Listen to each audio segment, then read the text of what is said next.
I'm Melva Kohler, or was Melva Fritz. I came to Vicksburg in 1947, and I came to live with my aunt and uncle, Reverend Stanford, and his wife. And at that time, the parsonage was down here where Mason Bishop lived, and next to us was the Kreitz Funeral Home. And it was only a short block, if that, to get down here to the church. And it was a beautiful walk.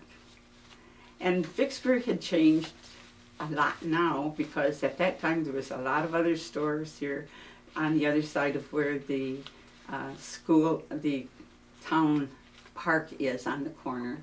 There was the post office, the store, the hardware store, the men's store, then down further, the Sun Theater. And some of our members, the Martins, had the Sun Theater, and our hairdresser in Vicksburg, which is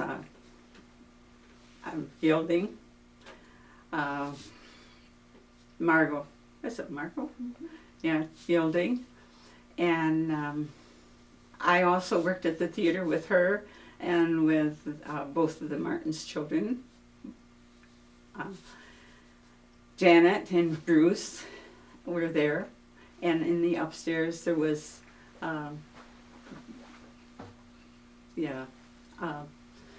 Dibbles, and he was running this theater, pictures and so on.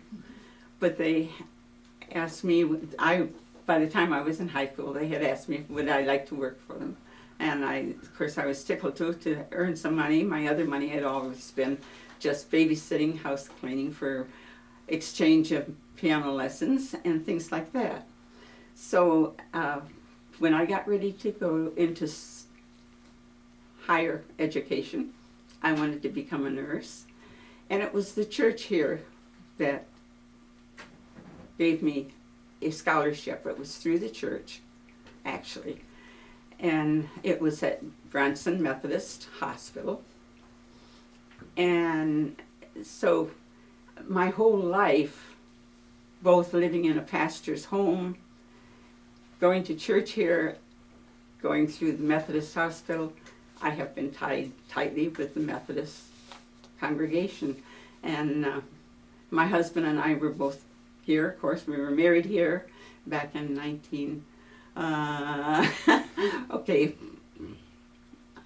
what was it, 57?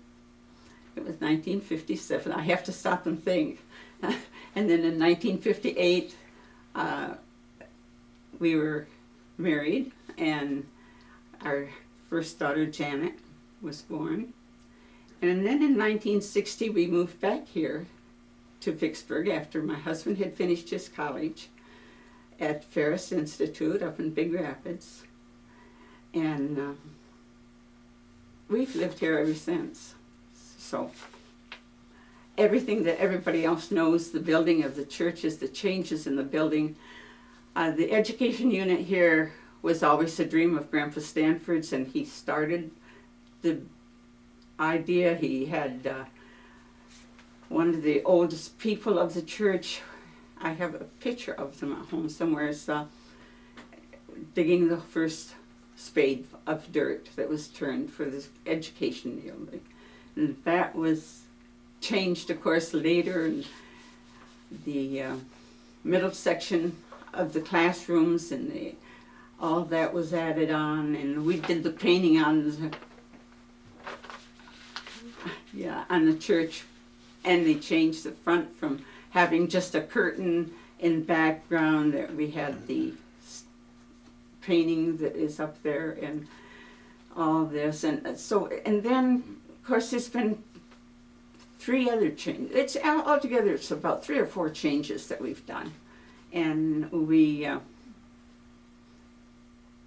had the last one when we built the living center, but before that it was to add on the back entrance and the classrooms and everything.